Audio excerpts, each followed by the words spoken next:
អត់ផៅកូកាទេខ្ញុំផៅតែអញ្ចឹងអូនេះមាន់ស្រែរបស់យើង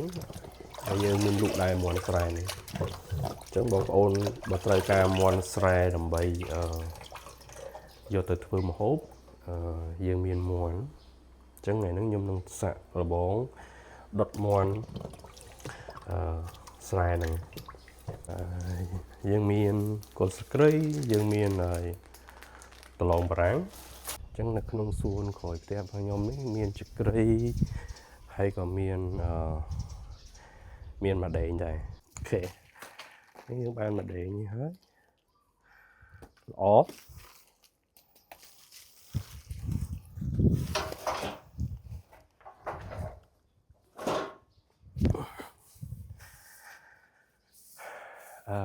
អានេះកូនសួនតូចមួយ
ស្លឹក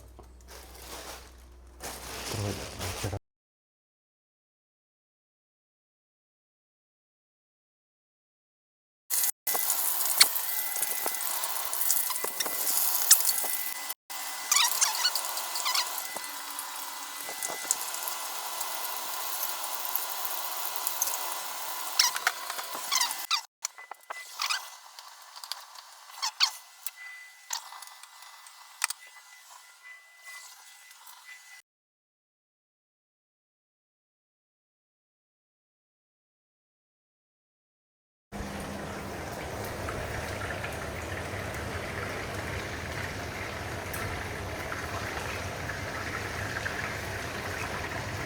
ពេលអញ្ចឹងយើងបាត់បណ្ដឹងទៅ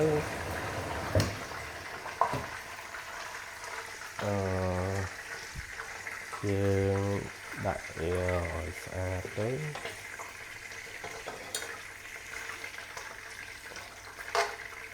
ដាក់ទៅដល់មកទៀតយើងចាប់បានលាយគ្រឿងម្ដង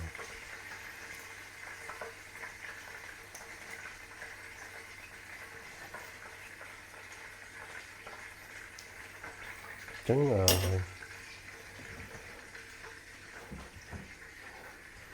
គ្រឿង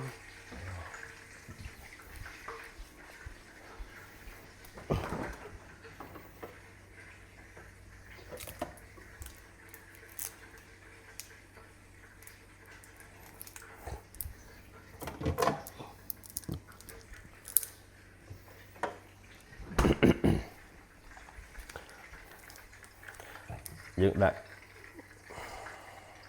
អូច្រឡំទឹកស៊ីអ៊ូខាប់បន្តិចមើលដើម្បីបានក្លិនបានពណ៌ក្រហមឆ្អិនឆ្អៅ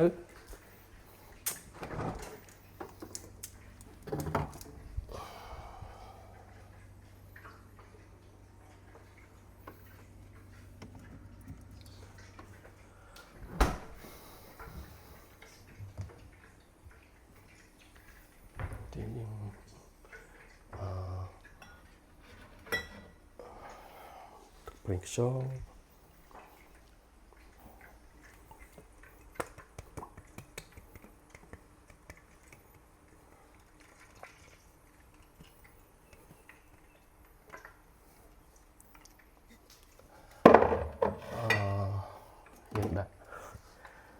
អំបិលស៊ុបតិច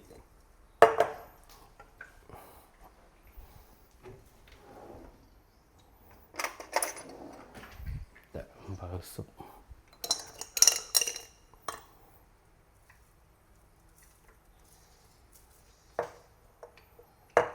អំបិលស៊ុប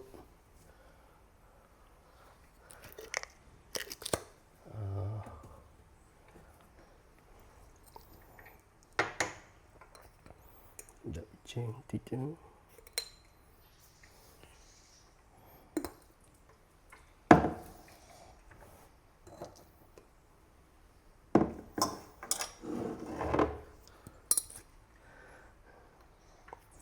ហើយយើងដាក់ស្ករ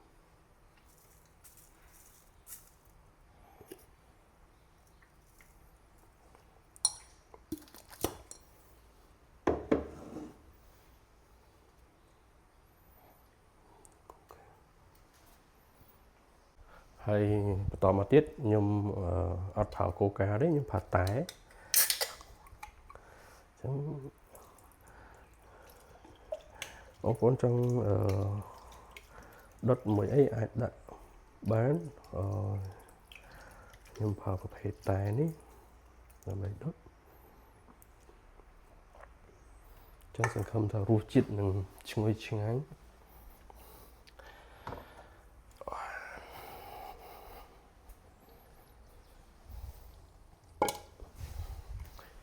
ចាប់ផ្ដើម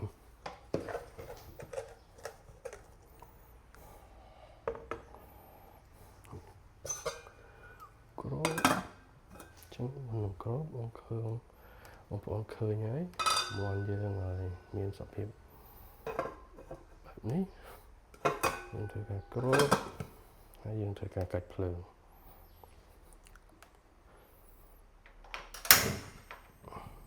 ចឹងដាក់ភ្លើងមកល្មមចឹងមក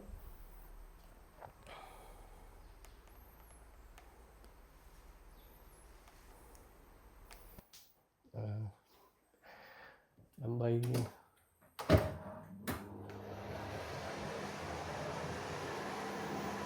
យើងមកមើលបន្ទាប់ពីបានមួយរយៈឃើញថាអែមមែនតើ